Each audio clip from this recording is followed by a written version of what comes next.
you so much for joining us. This is another episode of our Uncovering Possibilities content series with the Texas Career Engagement Office. We're joined with Dr. Matthew Arau. Thanks so much for joining us. It's great to be here with you.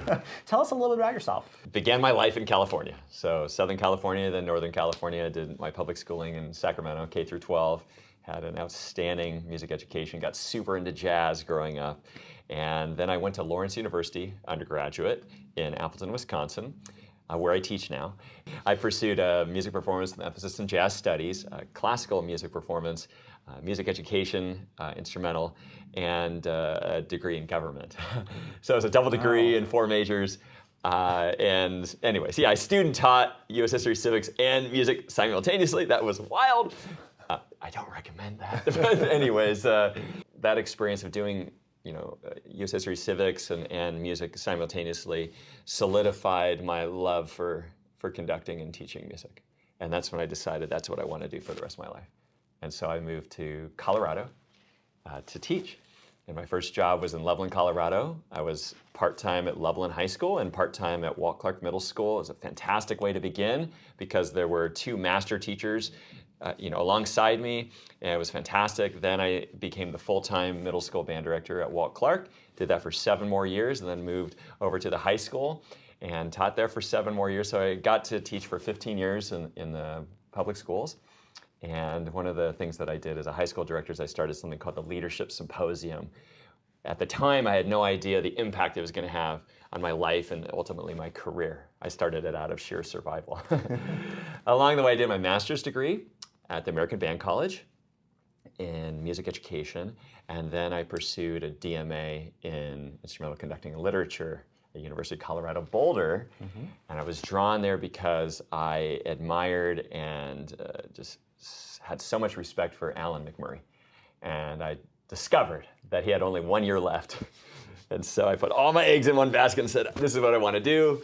And fortunately, I was accepted to Boulder and had that final year with Alan. And I got to also be there for the very first year of Dr. Don McKinney.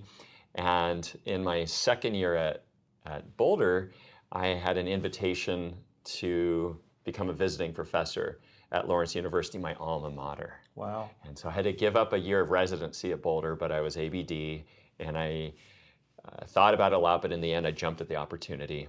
And so I started at Lawrence University in 2014 as the chair of music education while I was a visiting professor and a symphonic band conductor.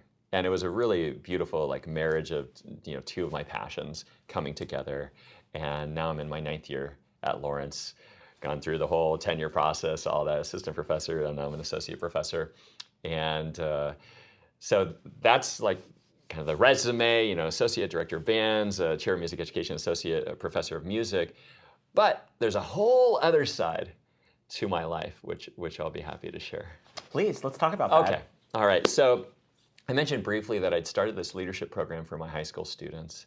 And when I was a graduate student at Boulder, in my second year, I thought, I'd like to give a clinic, right? I'd do something special, but what do I have to offer? And I realized that there was something a little bit different, something special about this leadership program I had started at my high school. And so I applied and got accepted, and then I got super nervous because I started being filled with self-doubt. Like, who am I? Nobody's going to come to the clinic. Who's going to be interested in this? Right.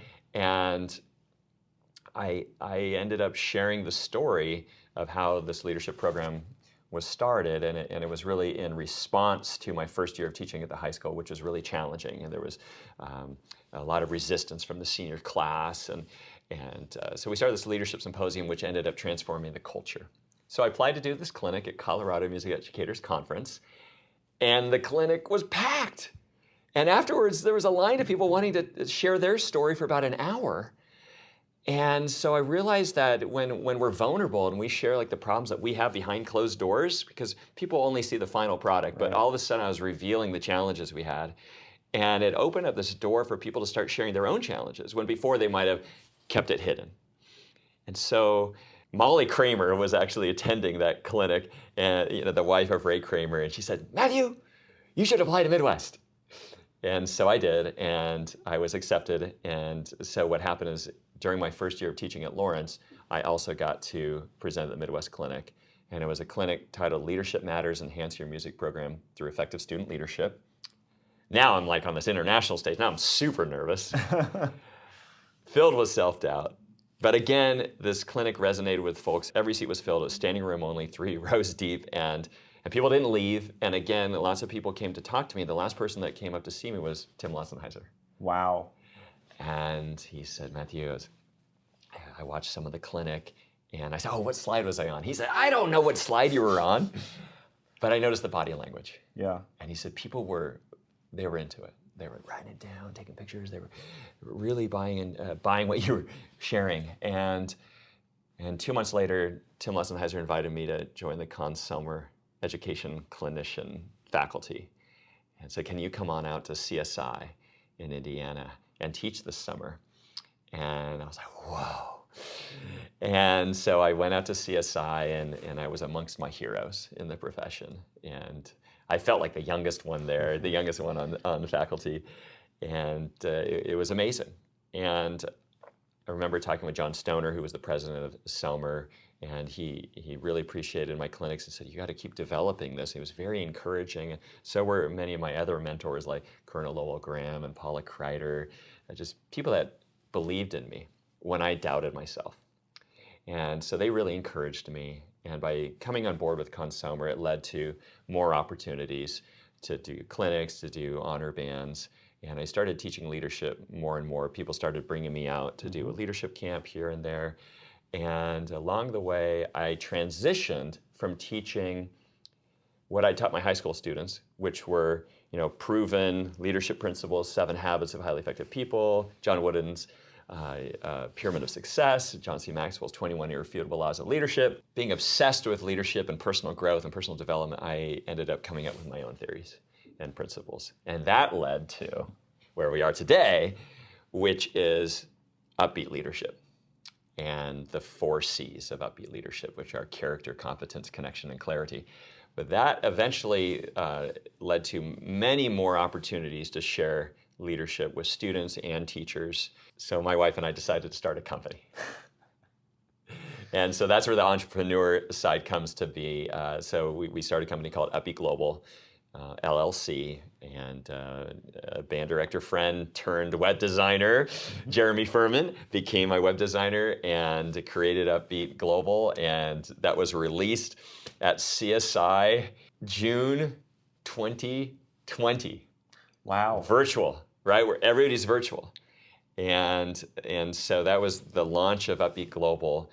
And that's been really exciting to have a company, to also work with Conservatory. I wrote a book during the pandemic called Upbeat, Mindset, Mindfulness, and Leadership in Music Education and Beyond. And that was an exciting process. It was a lot of work. I'm glad I did it. And that's led to more opportunities to share.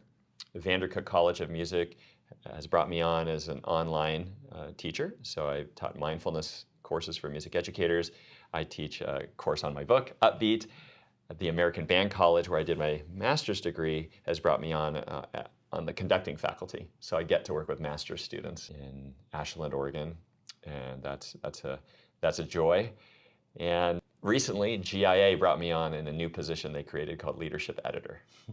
So wow, that's a lot to keep track of, right? That's a lot of hats. So I'll turn this over to you, Tyler, because I've talked a lot here. Well, I'm curious, you mentioned self-doubt at a few junctures in your career. Yeah. There's so many people that can look at you and say, you've already had an incredibly successful and fulfilling career. What do you tell students or potentially guests that come in your clinics that suffer from self-doubt? I mean, what are ways that you address it as somebody who is an incredibly successful educator, musician, conductor, teacher? I think it helps sometimes to find out that we're not alone. Yes. Doesn't it? And I think maybe that's some of the things that I started sharing in those early clinics help people realize they weren't alone. When I talked about cultural problems behind closed doors, they were like, oh, I'm having those too. Let's talk about it. And that's the beginning, isn't it?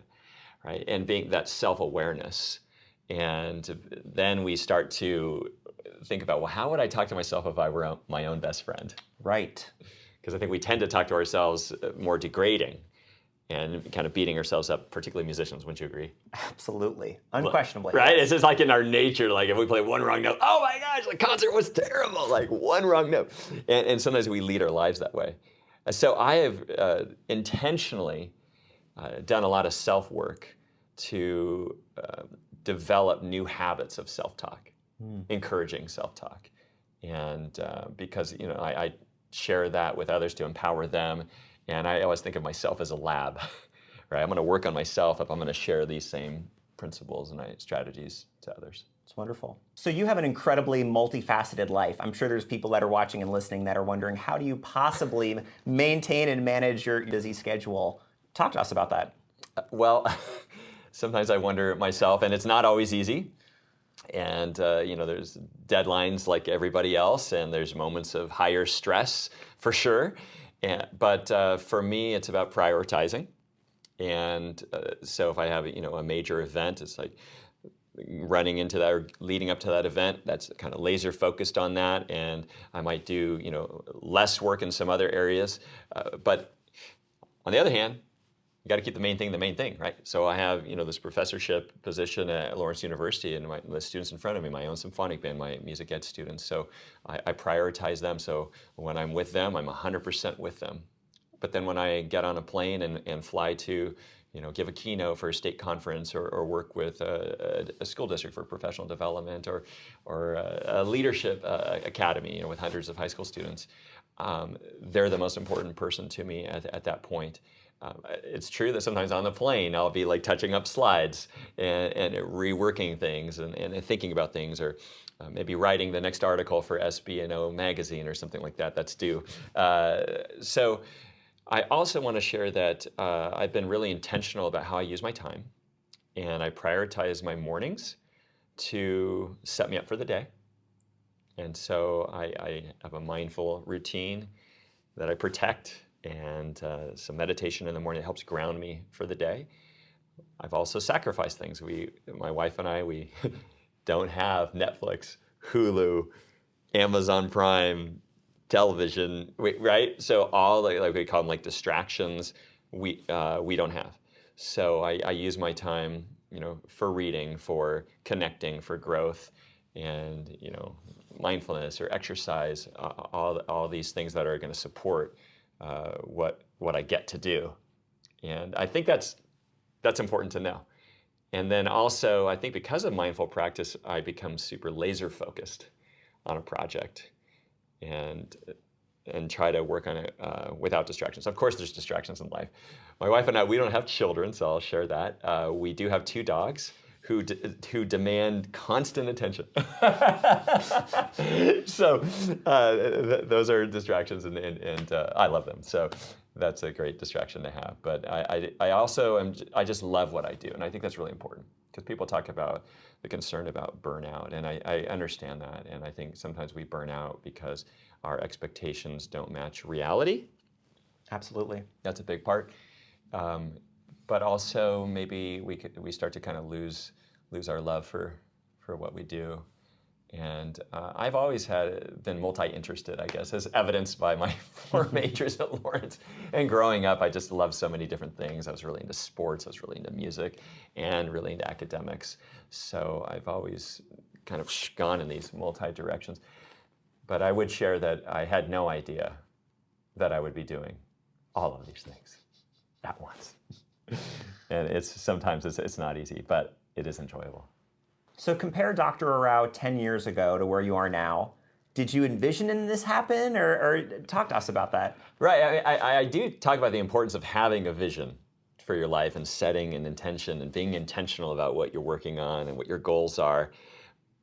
But I have to share that 10 years ago, literally 10 years ago, I had no idea that any of this would be happening. 10 years ago, I was a graduate student at University of Colorado Boulder, studying conducting and scores and literature and deep dive to just become the greatest musician I could possibly be, to become a college band conductor.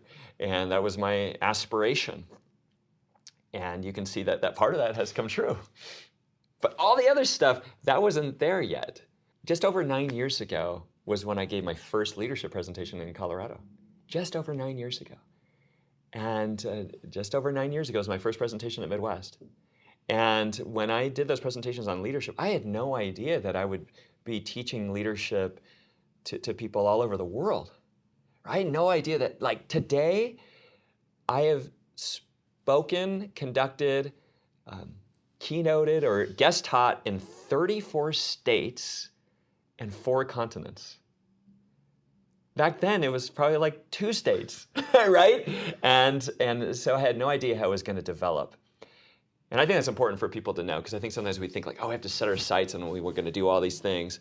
But what happened was I worked hard at what I was doing, and it led to connections. It led to an invitation, right, from an influencer, Tim Lessenheiser in this case. Hey, Matthew, can you do this? And then I worked so hard to prepare for my first CSI. And I remember I think I got to prepare like 5 different clinics my first time there. And I put everything into that. And then that went well. And then it led to something else. It led to something else, led to something else, led to something else.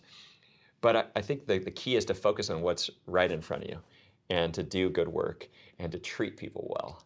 Our personal connections and relationships is really key in developing, what we'll call a portfolio career. I think that's really important. So the answer is no, I couldn't imagine. One thing led to another, and here we are. So can you tell us about what skills, artistic and otherwise, that you cultivate in your everyday work? Absolutely. First of all, I just love that you talk about artistic skills, because that's really what we get to do, right? Is create and imagine and encourage artistry and be artists and be intentional about our work as musicians and as conductors. And the artistry of teaching is so important. And for me, I feel like I'm constantly growing. So when I present at clinics, I'm in the other clinics too. I'm taking notes like crazy, right? If I'm in an honor band and there's another honor band conductor, I'm at, if I can get over the rehearsals and with scores in hand, growing and learning constantly. By the way, that's something I've done like my whole life, is always try to learn from other people and ask questions and be curious and after a clinic, go up and talk to the person, right? And I've never stopped doing that. But that makes a huge difference if you think about it. You might go to a clinic and there might be 200 people in the room, and only like a couple people go up to talk to the clinician. That's it. Everybody else is like, okay, let's get them out. Mm-hmm. But what a missed opportunity. Not only to grow and learn, but also to make that new relationship. And you never know where it can head. You never know where it can head. And I think that's really important to remember. So as an artist, I'm constantly trying to grow as a musician, studying scores, reading books about from conductors and musical growth. Actually, on the plane today, I was reading again The Silent Musician by Mark Wigglesworth and Sound in Motion by David McGill. About note grouping and phrasing and stuff like that. So I'm really obsessed with that. But also, I'm constantly growing as a person through study of personal growth and personal development. And the thing is, you never master any of these things. I have a mindful practice. I teach mindfulness, and it's really important to remember mindfulness is a practice. Music is a practice. Right. Artistry is a practice. Relationship skills is a practice. We never are perfect. And we're fallible, and we make mistakes, and that's part of being human, and that's something beautiful to embrace. I think in terms of skills that I'm trying to work on myself, it's definitely, person-to-person connection, facilitating conversations, facilitating collaboration. And collaboration is actually something that fuels me. So if somebody talks to me and they say, I want to collaborate, or can we do something together? Like Tyler here. Say, hey, Matthew, can we do this interview? I was like, yeah, that's great. Let's do it. Let's collaborate. Absolutely. And I love that because it's like an exchange of energy. Right. And that we grow through this process. And so if we're open to growth, there's no way to know what's going to happen. Absolutely. But just be open. I think that's a great way to live. So what advice do you have for people that look at you and your incredibly impressive career and think, I want to be doing what Dr. Arau is doing? What do you advise that they do? Wow, that's overwhelming. Who you were yesterday does not predetermine who you are today or who you can become tomorrow. I think that's really important because so much of it has to do with imagining and seeing who you want to be and really believing that you can become. And we all can. And we might have messed up yesterday, but that doesn't define us. We just get up another day and try to do our best. I think it's really important to begin with that belief and mindset, first of all. The second thing is when you decide like maybe what you want to do in life, reach out to somebody who's doing what you want to do. And ask them questions. Right. And ask them hard questions like, hey, did you ever doubt yourself? Did you know this is what you wanted to do? What are some of the struggles you encountered along the way? And you'll be surprised that most people don't ask people those questions. Right. But those are the questions that really light us up and get us excited to share. Because that means that somebody is willing to go a little bit further to get there. Because to get to your goal, it takes sacrifice. And a lot of people aren't willing to sacrifice. They'll say, oh, I don't have time. And I'm like, how much time do you spend scrolling on your phone? Woo, right? Those kinds of things. But, it does take intention. It does take drive and perseverance and resilience along the way. But I'll also share that I didn't know that I was going to be wearing all these hats. And hopefully along this story that you've seen that one thing happened and it led to this, led to this, led to that. And I don't know what the future's going to bring. But I'm open to growth and open to continually meeting people and having conversations and being humble. I think that's really important, just humility about it. And every day I wake up and I'm just grateful. I just wake up and think, I'm so grateful for this day. And when I'm on a plane flying somewhere and I'm starting to land, come down to land at a place maybe I'm going to present or guest conduct, in my mind I just sit there and I say, I'm so grateful to have this opportunity. And I think if you live your life that way with gratitude for the little things, just more and more things to be grateful for unveil themselves to you. Thank you so much. The name of our content series is Uncovering Possibilities, and it's really designed for not only musicians, but artists of all types that are considering alternative to academia potential paths in their future. Do you have any final parting words or pieces of advice that you would offer folks that as they're thinking about where they are, where they want to be, and how do they get there, that you could potentially share with our listeners or viewers? Absolutely. Well, if somebody's in an academic career or considering pursuing an academic career, it's great to know that the world is an and world. It's an and world. What I mean by that, it's not, you don't have to choose one or the other. And I hope the story I've shared today is an example of that, where I wanted to be a college professor. I mean, while I was a middle school band director, I didn't want to do anything else but that, and I loved every minute of it. And then I was a high school director. I loved every minute of it, and I've loved every minute of being a college band director. But that I can do more. You can do more. And you can start to develop it on the side. I think that's the key thing, is you don't have to go all in and close the door to one aspect of your life, and you can start to build it. And eventually, if your side career, your side hustle, maybe it's a second passion or it's a way that you can bring in a second stream of income or impact people or influence people in a way that gives meaning to your life, do both. And eventually some of the side hustles might become the main hustle. And that's awesome if that's what your goal is in life. And some folks might leave academia altogether. But I'm enjoying having my feet in both sides right now because I get fulfilled in all areas. My cup gets filled every day. Thank you so much for joining us and sharing all this great information. Thanks, Tyler.